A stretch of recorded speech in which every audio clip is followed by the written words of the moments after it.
Hey, wonderfuls. Hopefully the wind isn't too loud in here. I did some stuff in the van and wanted to quickly share it with you all. We've got a new shitter, a new bed extension, and I finally, hopefully, fixed the leaky roof vent. So the new van turlet is from Temu, and I actually saw it on Nomad Brad's YouTube channel. I figured it would be pretty helpful for this van.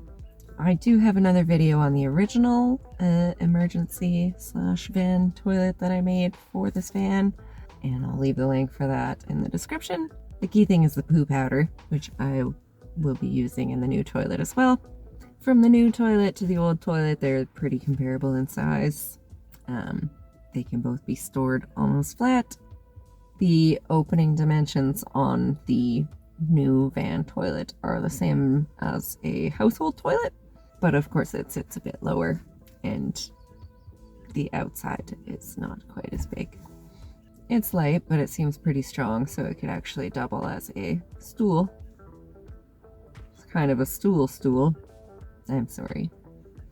I will probably actually just leave it set up and under the bed, and then it can store the toilet paper and the poo powder, hand sanitizer, bags, whatever.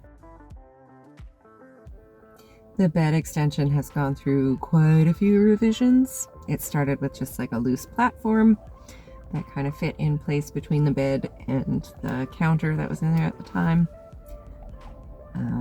Then I had a hinged platform at one point in time, but the swing of it just took up too much floor space. Then I kind of combined like a floating Robin. Then I kind of combined a floating hinged design where I had notched platforms that hinged up and they fit between the bed slats and the latest kitchen cupboard counter contraption. And those worked pretty well. I would typically just fold them up and slide them under the mattress for storage, or I could tuck them into the kitchen cabinets.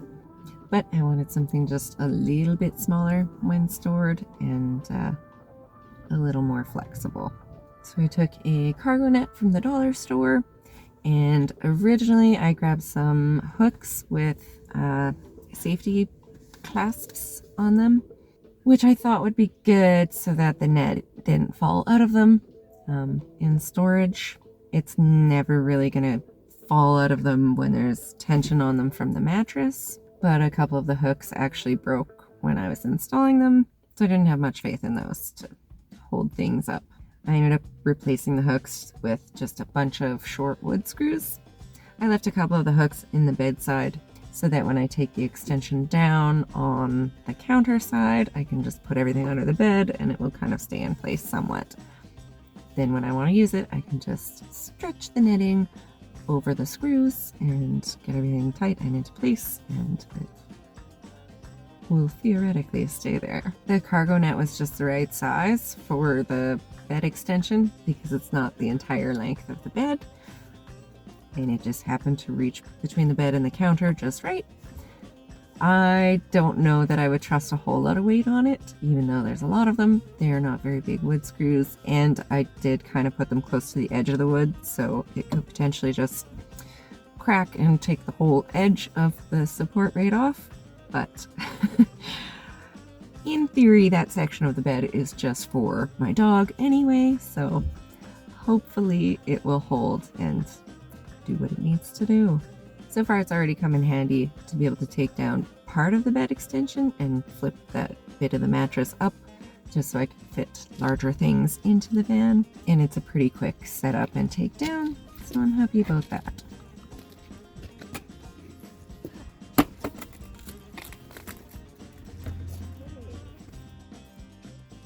And I also finally fixed my roof vent leak.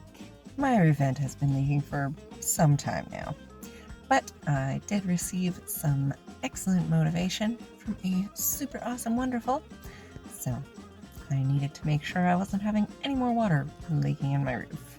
My van is a 2010 Ford Transit Connect, so the roof ribs are actually super deep water, like rainwater, just sits in the low ribs on the roof.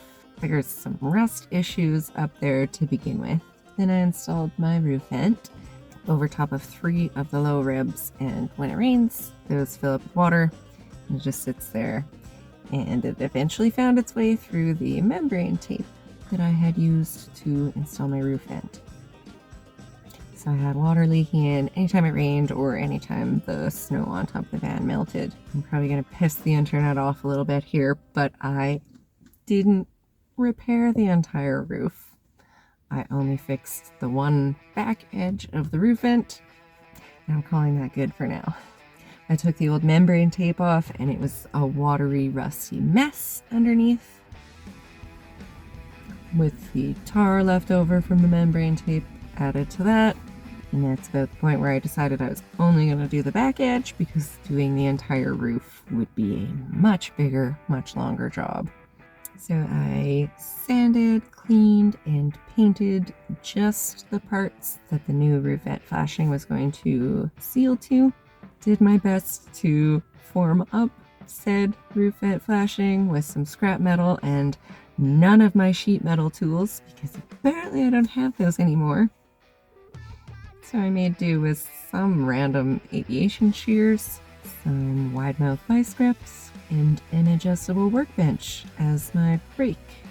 It turned out not too bad and actually fits perfectly. And should I decide to do the front edge, I can kind of go about it in a similar process, but maybe with a pattern this time. So I used some butyl tape underneath of the flashing and a bit of sealant. And then once I had everything in place, I used more sealant at the base of the flashing, some water submersible sealant. So hopefully even if the rainwater is sitting in the roof ribs, it won't get inside the van. And then, yep, silly me, I used some more of that membrane tape over the corners of the flashing, just for now. So far, the sealant has cured for the minimum recommended time, and we did get one rainfall here. Things are staying dry inside. I have a bag up there just in case to catch the water if it does come in, but so far so good. And then I did a few other little updates to my van, which I think I'll get to in another video. But I also need to do like a full van tour. Should I do the full-on like half an hour in-depth van tour, or should I give a quick like 10-minute rundown, everything that's involved, and then just direct everyone to the other videos that kind of go into the van elements in further depth? Let me know if you'd be so kind. Hope you enjoyed the video. If you did, please leave a like and maybe consider subscribing. Thanks so much for watching, and we'll see you in the next one.